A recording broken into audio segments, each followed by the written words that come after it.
Russia தாக்குதல ஆரம்பிச்சுட்டாங்க. அதாவது Trump அவர்கள், புட்டின் அவர்கள் பேசும்போதே வந்து பார்த்தீங்கன்னா, அவ்வளோதாங்க. இதுக்கப்புறம் கடிசா தான் இருக்கும் பேச்சுவார்த்தைலாம் அப்படிங்கிறதோட வந்து பார்த்தீங்கன்னா, அவங்களோட டெர்ம்ஸ் எல்லாத்தையும் மாத்துறதா செய்திகள் வந்துகிட்டு இருந்துச்சு. இது போல பீஸ் டீல் வந்து பார்த்தீங்கன்னா, எதுவும் சரி வரல. ஜெலன்ஸ்கி அவர்கள் ஒத்துக்கல அப்படிங்கிறத நம்ம பார்த்தாச்சு. ஸோ இதுக்கப்புறம் அந்த டெர்ம்ஸ்லாம் கிடையாது. இதுக்கப்புறம் அடிச்சு பார்த்தாங்கன்னா டெர்ம்ஸ்லாம் மாறும் அப்படிங்கிறத போல சொல்லிட்டாங்க போல தெரியுது. ஸோ ரஷ்ய தரப்பு வந்து அடிக்க ஆரம்பிச்சிருக்காங்க. அது ரஷ்யாவோட ஸ்டேட் டூமால. இதுக்கு முன்னாடி கூட இந்த அளவுக்கு ஆக்ரோஷமா இல்ல. இப்ப ஸ்டேட் டூமா எப்படி ரஷ்யா, உக்ரைன்ல வந்து ராடா சொல்லுவோம். ஸோ அது போல வந்து பார்த்தீங்கன்னா, ரஷ்யால டூமா சொல்லுவாங்க. ஸ்டேட் டூமால வந்து பார்த்தீங்கன்னா, டஃப்பரான ரெஸ்பான்ஸ் வேணுங்க. இதெல்லாம் என்னதுங்க இது? அப்படிங்கிறத வந்து கேட்க ஆரம்பிச்சுட்டாங்க.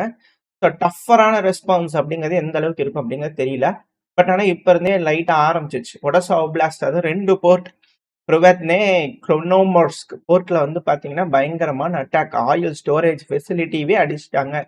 இத்தன நாளா வந்து பார்த்தீங்கன்னா, எல்லாம் பாவம் அப்படிங்கிறத விட்டு வச்சுட்டு இருந்தாங்க. இப்பலாம் எந்த டெர்மினல் எதுவும் இருக்க போதில்ல. எல்லா ஃபெசிலிட்டிஸ் அடிவாங்க அப்படிங்கிறது மாற்று கருத்துல. No cease fire. எனர்ஜி ஃபெசிலிட்டிஸ்ல கூட நோ சீஸ் ஃபயர்.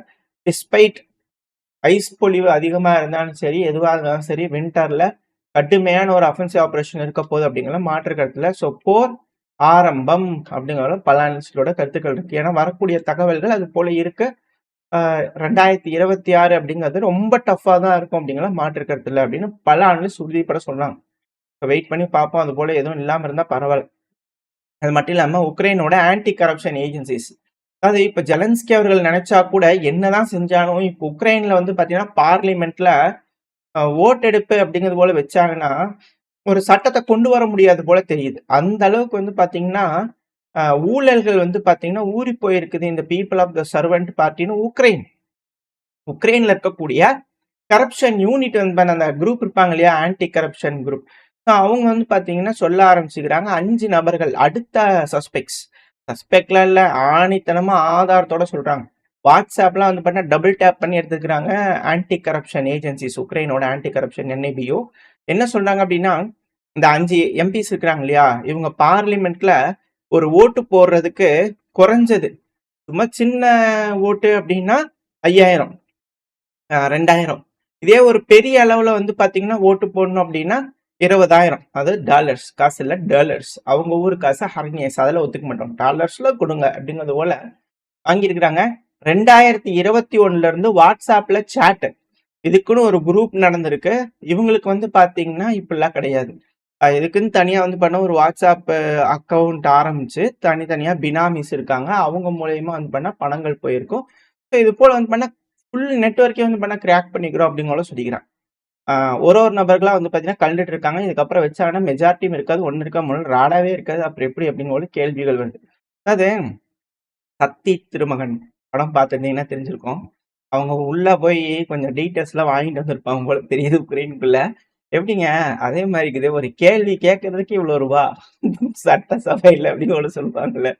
அதுபோல ஒரு ஓட்டு எடுப்புக்கு ஓட்டு போடுறதுன்னா இவ்வளோ ரூபா, இல்லைன்னா எனக்கு இதுக்கு சம்மந்தம் இல்லை அப்படின்னு ஓட்டு உட்காந்துக்குவேன் அப்படிங்கிறது போல இருந்திருப்பாங்க போல தெரியுது. பரவாயில்லைங்க, எல்லா வயலும் சம்பாதிச்சுக்கிறாங்க அப்படிங்கிற போல இருக்கு. பரவாயில்ல, அவங்களுக்கு ஜாக்பாட் இல்லையா, சுக்கிரன் உச்சத்துல இருக்குது, அடிச்சுட்டாங்க, எல்லாம் பண்ணிட்டாங்க.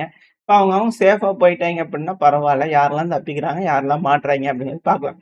இப்போ மெயினான விஷயம், ஜெலன்ஸ்கி அவர்கள் ஃபாக்ஸ் நியூஸ்க்கு இன்டர்வியூ கொடுத்தாரு. அதுவும் பெரிய முக்கியமான விஷயங்கள் தான்.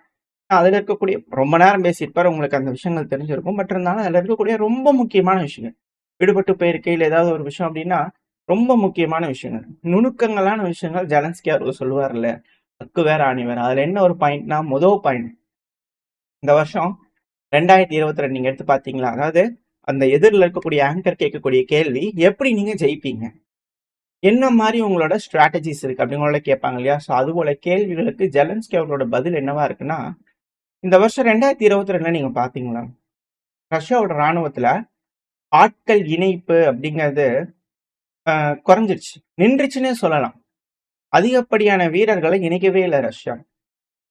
2022 நான் நம்புறேன், ஆணித்தனமா நம்புறேன், அவங்க கிட்ட வீரர்கள் இல்ல. எல்லாம் முடிச்சிட்டோம் நாங்க, எல்லாத்தையும் படுக்க வச்சிருக்கோம்.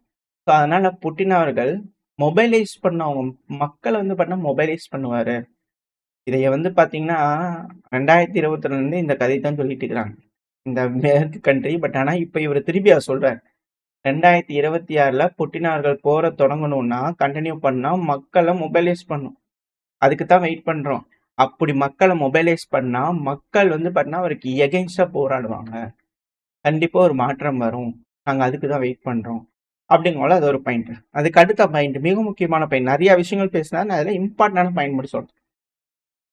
அதாவதுங்க எங்க நாட்ல நூத்துக்கணக்கான கம்பெனிஸ் இருக்குது. சும்மா வாய் தவறி வந்துருச்சா? இல்ல உண்மையா சொல்றான்னு தெரியல. சும்மா அடிச்சு சொல்லலான்ட்டு. சத்தியமாங்க ரியலி ஹண்ட்ரட்ஸ் ஆஃப் கம்பெனிஸ் இருக்குங்க. Drone company. அமெரிக்காவும் வந்து பார்த்தீங்கன்னா, அதுலலாம் இன்ட்ரஸ்டடா இருக்காங்க. எங்களோட ட்ரோன் மேல அவ்வளோ இன்ட்ரெஸ்ட் இருக்கு அமெரிக்காக்கு. ஆனால் நாங்க என்ன செய்றோம்னா, நாலேட்ஜ் ஷேர் பண்றோம். ஸ்ட்ராட்டஜிக் பார்ட்னர்ஸோட கோஆப்பரேட் பண்ணி அமெரிக்க ராணுவத்துக்கு டெக்னாலஜி குடுக்க நாங்க தயார். நூத்துக்கணக்கான கம்பெனிகள நாங்க ரெடியா வச்சிருக்கோம். இணைஞ்சு செயல்படுறது தான் பாக்கி அப்படின்னு சொல்றாரு. அமெரிக்காக்கே டெக்னாலஜி ஷேர் பண்ற அளவுக்கு உக்ரைனோட ஸ்டேட்டஸ் எந்த அளவுக்கு அவங்களோட இருக்கு பாத்தீங்களா? அது எப்படி சொல்றது? அது வேற லெவல் அந்த அட்வான்டேஜ் மிலிட்டரி டெக்னாலஜி அட்வான்டேஜ் இருக்கு பாத்தீங்களா? அமெரிக்காக்கே ஷேர் பண்றாரு ஜெலன்ஸ்கி. சரி ஓகே. அது மட்டும் இல்லாம ஆன்டி கரப்ஷன் ஏஜென்சிஸ் இத பத்தி அந்த ஆங்கரும் கேட்கிறாரு. உங்க ஊர்ல அது உங்க கச்சேரியா உங்க நண்பர்களே வந்து பாத்தீங்கன்னா நிறைய ஊழல்வாதிகளாமா அப்படிங்கிற கேட்டதுக்கு, அதாவது ஆன்டி கரப்ஷன் ஏஜென்சிஸ் அவங்க என்ன வேணா செய்யலாம். யார வேணா பிடிக்கலாம். அவங்க ஒரு இண்டிபெண்டன்ட். யாரும் அவங்கள ஸ்டாப் பண்ண போறது கிடையாது. அவங்க எங்க வேணா போய் என்ன கேள்வி வேணாலும் யார வேணாலும் கேட்கலாம். அது மேட்டரே கிடையாது. எனக்கு க்ளோஸா இருந்தாலும் சரி, இல்லாட்டியும் சரி. அந்த அளவுக்கு ஃப்ரீடம் குடுத்துருக்கேன். ஊழல கம்மி பண்ணணுன்றதுக்காக அந்த அளவுக்கு ஃப்ரீடம் குடுத்துருக்கேன். அதனால தான் கேள்விகள், பிடிக்கிறது எல்லா வேலைகளும் செஞ்சுட்டு இருக்காங்க தெரியும்ல. அந்த அளவுக்கு ஃப்ரீ எங்க நாட்டுல ஊழல் எல்லாம் வச்சிருக்கோம். அப்படிங்கிறது போல செலன்ஸ்கி அவர்கள் தரப்பு இதெல்லாம் வச்சு பார்க்கும்போது நீங்க தான் முடிவு எடுத்துக்கணும். பட் ஆனா இந்த யுத்தம் அப்படிங்கிறது வந்து பார்த்தீங்கன்னா எஸ்கலேட் ஆயிடுச்சு அப்படிங்கலாம் மாற்று கருத்து இல்ல. இப்போ ரஷ்யா வந்து பார்த்தீங்கன்னா ஒரிஜினிக் மிசைல இத்தனை நாளா வச்சிருவாங்க. இங்க இருக்கும், அங்க இருக்கும் அப்படின்னு சொன்னாங்களே.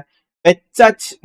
டிப்ளாய் பண்ணியாச்சு. காம்பேட் ரெடி அப்படிங்கிறது போல ரஷ்ய தரப்புல அனௌன்ஸ் பண்ணிட்டாங்க. பெலரூஸ்ல காம்பேட் ரெடி ஆயிருச்சு. இந்த வருஷத்தோட இறுதிக்குள்ள ரெடி ஆயிரும் அப்படிங்கிற சொன்னாரு ரஷ்ய அதிபர் விளாடிமிர் புட்டின். பெலரூஸ் தலன்னு வச்சிருக்கேன்ப்பா அப்படின்னு சொன்னாரு. இப்ப ரெடி ஆயிடுச்சு. அபிஷியலா சொல்லிட்டாங்க. இதுக்கப்புறம் மேற்கு நாடுகள் பெலரூஸ்குள்ள ஒரு காலை வைக்கணும்னு யோசிக்கிறாங்கன்னா ஒரு தடவைக்கு பல தடவை யோசிக்கணும் அப்படிங்கிற மாற்று கருத்துல. ஸோ இது இந்த ரஷ்யா உக்ரைன் பிரச்சனையில் இருக்கக்கூடிய விஷயங்கள். அடுத்து அப்படியே நம்ம மிடில் ஈஸ்டுக்கு வந்துட்டோம்னா இஸ்ரேலோட ராணுவம் இப்ப கிளைம் பண்ண ஆரம்பிச்சிட்டாங்க. அதாவது இஸ்ரேல் வந்து பாத்தீங்கன்னா வடக்கு வட கிழக்கு இந்த பக்கமே பார்த்துட்டு இருக்கிறாங்க. இப்ப தெற்குலையும் கொஞ்சம் பார்த்தாதானே நல்லா இருக்கும். அதுக்காக வந்து பாத்தீங்கன்னா ஏதாவது யோசிக்கிறாங்களா அப்படிங்கிறதோட தெரியல. ஏன்னா இப்ப இஸ்ரேலோட ராணுவம் வந்து பாத்தீங்கன்னா ஒரு கிளைம் பண்ணிக்கிறாங்க. ட்ரோன்கள் ஸ்மகிள் பண்ணிட்டு இருக்குங்க. ட்ரோன்கள் லிட்ரலா M16 ரக ரைபிள்ஸ வந்து பாத்தீங்கன்னா ட்ரோன்ல வச்சு கட்டி மறைச்சு அப்படியே எஜிப்ட்ல இருந்து ஊடுருவி வந்து அப்படியே காசாக்குள்ள கொடுத்தலாமன்னு ட்ரை பண்றாங்க. இரும்பு கரம் கொண்டு அடக்கி இருக்கும் பாருங்க அப்படிங்கிறது போல. ஸோ எஜிப்ட் இதுக்கப்புறம் ஆயுத சப்ளை பண்ணுவாங்கன்னு சொல்லிட்டு எஜிப்ட் கிட்ட என்னன்னு போய் தேடி தேடி பார்த்துட்டு வருவாங்களா, அங்கேதான் வங்கு பறிச்சுக்கிறாங்களா அப்படிங்கிறது போல இவங்க போய் கொஞ்சம் புல்டோசர் எடுத்து போய் தேடி பாட்டு வருவாங்களா அப்படின்ற கேள்விகள் இருக்கு. ஸோ இங்க அடுத்த வரை எஸ்கலேஷன் ஆரம்பிச்சிருக்கு. ஸோ இது எப்படி பில்டப் ஆகுது டென்ஷன்ஸ் அப்படிங்கிறது பார்ப்போம். எஜிப்ட் தரப்புல இருந்து என்ன ரெஸ்பான்ஸ் வருதுன்னு பார்ப்போம். அடுத்தது சவுதியோட ஸ்ட்ரைக்ஸ், யுஏஇயோட மிலிட்ரி கார்கோ வெசல் அல் முகாலா, நம்ம போன பதில காமிச்சிருந்தோம் இல்லையா இமேஜஸ் இதெல்லாம். ஸோ அந்த வெசல் மேல அடிச்சிருச்சு. அதாவது இப்போ எல்லாமே கப்பல்கள், வர்த்தக கப்பல்கள் மேல அடி விழுகுது. அது ஒரு மிலிட்ரி கப்பல் அப்படிங்கிறவங்க சவுதி தரப்புன்னு சொல்லி அடிச்சாங்க. அதுக்கு யுஏஇ தரப்புல இருந்து என்ன சொல்றாங்க, ரொம்ப சர்ப்ரைஸா இருக்கு. ஆனா ஷாக்கிங்காவும் இருக்கு. எதுக்காக இப்படி செய்யறாங்க? அது ஒன்றும் ஆயுத கப்பல்லாம் இல்லை, அதுல ஒன்றும் வெடிமருந்தெல்லாம் கிடையாது. எங்க இருக்குதுங்க அப்படிங்கிறது போல வந்து பார்த்தீங்கன்னா இந்த அல் முக்காலாங்கிறது அப்படிலாம் கிடையாதுன்னு யுஏஇ தரப்பு வந்து மறுப்பு தெரிவிச்சுக்கிறாங்க. ரொம்ப சர்ப்ரைஸ் ஆன டிசப்பாயிண்டடுங்க. சவுதி இது போல செய்வாங்கன்னு ரொம்ப டிசப்பாயிண்டடுங்க அப்படிங்கிற போல வந்து பண்ணா அவங்க தப்புன்னு சொல்ல ஆரம்பிச்சுக்கிறாங்க. ஸோ யுஏஇ வந்து பாத்தீங்கன்னா இப்போ அவங்களோட படைகளை அந்த பகுதிகளை ரெடி பண்ணி வச்சுக்கிட்டு இருக்காங்க. அவங்களோட ஃபோர்ஸஸ் வர ஆரம்பிச்சிச்சு யுஏஇ தரப்புல இருந்து. அடுத்து வந்து பாத்தீங்கன்னா சவுதி டேங்க்ஸை வந்து பாத்தீங்கன்னா பார்டர் பகுதியில் டிப்ளாய் பண்ண ஆரம்பிச்சிட்டாங்க. ஸோ சவுதி யுஏஇ அண்டை நாடுகள் தான். அவங்க 2 பேர் அடிச்சுக்கிட்டாங்க அப்படின்னா அவங்க நாட்டுல இழப்புகள் ஏற்படும். இதே வந்து பண்ண ஒரு களம், இந்த வடிவேல் காமெடி நம்ம சொல்லுவோம் இல்லையா, உக்ரைன்றது பண்ணா ட்ரைனிங் கிரவுண்ட், யார் வேணாலும் உள்ள போய் அடிச்சுக்கலாம், ட்ரைனிங் எடுத்துட்டு வந்துக்கலாம் லைவா. சண்டைகள் நடக்கும் அப்படிங்கும்ல. இங்கேயும் மெர்சனரிஸ் நெறைய பேர் வராங்க. அங்கேயும் மெர்சனரிஸ் நெறைய பேர் வராங்க. ஸோ இப்ப அதுபோல வந்து பார்த்தீங்கன்னா, இப்ப யமன் ஒரு ட்ரெய்னிங் கிரவுண்டா மாறிடுச்சா? அப்படின்ற கேள்விகள் இருக்கு. ஸோ இரு நபர்களும் நட்பு நட்பு பாராட்டிக் கொண்டிருந்த இரு நண்பர்களும், தோழர்களும், பிரதர்ஸ், அலைஸ், க்ளோஸ் அலைஸ் வந்து பார்த்தீங்கன்னா, யுத்த காலத்துல வந்து பார்த்தீங்கன்னா, நேர் எதிரா இப்ப யமன்ல நிக்கிறாங்க அப்படிங்கிற மாற்று கருத்து இல்ல. ஸோ இந்த பகுதியில இருக்காங்க. இதுக்கான காரணம் தான் நான் முன்னாடியே சொன்னதுதான். இஸ்ரேல் வந்து பார்த்தீங்கன்னா, சைட்ல வந்து சொமாலி லேண்ட்ல வைக்கிறேன்னு சொல்லிட்டு ஒரு பாயிண்ட் நீங்க டாட் வச்சு பாருங்க. இஸ்ரேல்ல வந்து ஒரு ப்ளூ கலர் டாட் வச்சு கீழே சொமாலி லேண்ட்ல ஒரு ப்ளூ கலர் டாட் வச்சு பாருங்க. ஸோ அங்கிருந்து அங்க வைக்கும்போது செங்கடல்ல அணை கட்டியாச்சு. யுஏஇல ஒரு டாட் வச்சீங்கன்னா, இங்க இருந்து சொமாலிலாண்ட்ல இருந்து யுஏஇ, இஸ்ரேல்ல இருந்து யுஏஇக்கு டாட் வச்சீங்கன்னா, அணை கட்டிங்கன்னா சவுதிய. சவுதி வந்து பிரிக்ஸ்ல இருக்கிறாங்க. எனி கரன்சிஸ்ல நீங்க ஆயில் வாங்கிக்கலாம்.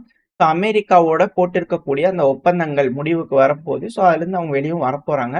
இந்த ஒரு காரணத்தினால எந்த காசை வேணாலும் வாங்கிட்டு சவுதி தரப்புல இருந்து ஆயில வர்த்தகம் பண்றாங்க அப்படிங்கும்போது இந்த பகுதிகளில் வந்து பார்த்தீங்கன்னா சிக்கல்கள் வரும். ஸோ அவங்களால வந்து பண்ண இதுக்கப்புறம் அப்படி எதுவும் செய்ய முடியாது. ஏன்னா வர்த்தக கப்பல்கள் உள்ள போகணும், வெளியே வரணும்னா சவுதி வந்து பார்த்தீங்கன்னா கட்டிப்பிடிச்சுக்கிற மாதிரி இருக்கும். ஸோ அவங்களுக்கு வந்து போர்ட் வேணும் அப்படிங்கும்போது இந்த செங்கடல்ல இருந்து போயிட்டு வரணும் அப்படின்னா யமன் ஹவுதிஸ் தேவை. யமன்ல இருக்கக்கூடிய அந்த பகுதிகள் போர்ட்டை யூஸ் பண்ணாங்கன்னா அவங்க போயிட்டு வரலாம். அது மட்டும் இல்லாம இந்த செங்கடல்ல வந்து சூடான்ல வந்து பார்த்தீங்கன்னா சிவில் வார் ரொம்ப வருஷமா நடக்குது. மனிதாபிமான சீரழிவு, பேரழிவு அப்படிங்கிற பல விஷயங்கள் நடந்துட்டு இருக்கு. பயங்கரமான ஜினோசைட்ஸ் இந்த பகுதிகள் நடந்துட்டு இருக்கு. நம்ம சேனல் அடிக்கடி அந்த செய்திகள் பார்ப்போம். அந்த பகுதியில் நடக்கிறதுக்கான காரணம் செங்கடல்ல வந்து பாத்தீங்கன்னா சவுதி இந்த யமன் ஹவுதிஸ் நடக்கிறாங்கன்னா அந்த சைட்ல போய் கனெக்ட் பண்ணாங்கன்னா சவுதி போர்ட்டை கனெக்ட் பண்றாங்க. அப்படி அதனாலதான் ரஷ்யா அங்க போர்ட் வேணும்னு கேட்டுக்கிறாங்க. சூடான ஒரு போர்ட்ல கனெக்ட் பண்ணாங்கன்னா ஆப்பிரிக்காக்குள்ள எங்க வேணாலும் போய்க்கலாம், என்ன வேணாலும் செஞ்சுக்கலாம். இந்த பகுதி இப்படி இருக்கிறதுனால மெடிட்ரேனியனுக்குள்ள போக வேண்டியதே கிடையாது. ஸோ மெடிட்ரேனியனுக்குள்ள போக வேண்டியது இல்லை அப்படிங்கும்போது பெருமளவுல கப்பல்கள்லாம் வந்து இங்க இருக்கக்கூடிய கப்பல்கள்லாம் வந்து பாத்தீங்கன்னா எதுவும் பண்ணிட்டு இருக்க முடியாது, எதுவும் செஞ்சுட்டு இருக்க முடியாது. ஸோ இங்க இருக்கக்கூடிய நாடுகள் கொஞ்சம் ஃப்ரீயா வர்த்தகம் அப்படிங்கறத செய்வாங்க. சவுதி யமன் வழியா வந்தாங்கன்னா இந்தியன் ஓஷனுக்கு வந்துடலாம். ஸோ தே கேன் அவங்களால வர்த்தகம் அப்படிங்கிறது பண்ணா பல பகுதிகளை செய்ய முடியும். ஸோ இது போல பல விஷயங்கள் இருக்கனால இந்த பகுதியில பத்திக்கிட்டு எரியுது அப்படிங்கிற பலரும் சொல்லிட்டு இருக்காங்க. ரெண்டாவது ஈரானோட பார்லிமெண்ட்ல வந்து பாத்தீங்கன்னா முகமது பஹேரி அவர்கள், பேர் கொஞ்சம் கட்டாகல. ஸோ அவர் வந்து அந்த வீடியோ எடுக்கலாலே அவர் தான். அவர் வந்து என்ன சொல்றாருன்னா, யார் எங்களுக்கு வந்து பண்ண பர்மிஷன்லாம் தர வேணாம். நாங்க எவ்வளவு மிசைல் வச்சுக்கணும், நாங்க எப்படி எங்களை டிஃபெண்ட் பண்ணிக்கணுங்கிறது யாரும் வந்து எங்களை டிக்டேட்லாம் பண்ணிட்டு தேவையில்லை. பார்லிமெண்ட் அந்த ஸ்பீக்கர். ஸோ அவங்க வந்து பாத்தீங்கன்னா யாரும் சொல்லிட்டுலாம் இருக்க வேண்டியது இல்லை. ஈரான் பார்லிமெண்ட்ல ஒரு பேசுறாரு, எங்களுக்கு நாங்களே பண்ணிக்குவோம், அதனால யாரும் கவலைப்படாதீங்க, எங்களுக்கு எப்படி பண்ணணும், எவ்வளவு வச்சுக்கணும், என்ன செய்யணுங்கிறது எங்களுக்கு தெரியும் அப்படிங்கிற அவர் தரப்பு. அடுத்தது ஈரானோட பிரசிடென்டான பெஷஷ்கியான் அவர்கள் தரப்பு ஸ்டேட்மெண்ட், அதாவது ஒரு போஸ்ட் போட்டிருந்தாரு, எந்த ஒரு அக்ரெஷனா இருந்தாலும் அதை நாங்க இரும்பு கரம் கொண்டு அடக்குவோம் அப்படிங்கிற அவர் தரப்பு ஸ்டேட்மெண்ட் வந்திருக்கு. அது மட்டும் இல்லாம ஈரானோட இன்ஃபுளுயன்ஸ் அப்படிங்கிறது வந்து பாத்தீங்கன்னா மிலிட்டரி டாக்டரின் வந்து உலகத்துல எங்களோட ட்ரோன்கள் மூலியமா காமிச்சிருக்கோம், அதனாலதான் எல்லாரும் அதை ஃபோர்ஸ்டா அதை காப்பி பண்றாங்க அப்படின்னு பார்லிமெண்ட்ல பேசியிருக்காங்க. ஸோ ஈரானோட ட்ரோன்கள் இது போல காப்பி பண்றாங்கன்றது வந்து பார்த்தா நம்ம ஒரு 10-15 நாளைக்கு முன்னாடி நம்ம இதை பத்தி பேசிட்டு இருக்கோமா, இப்ப பார்லிமெண்ட்ல இது போல விஷயங்கள் பேச ஆரம்பிச்சிருக்காங்க ஈரானோட பார்லிமெண்ட்.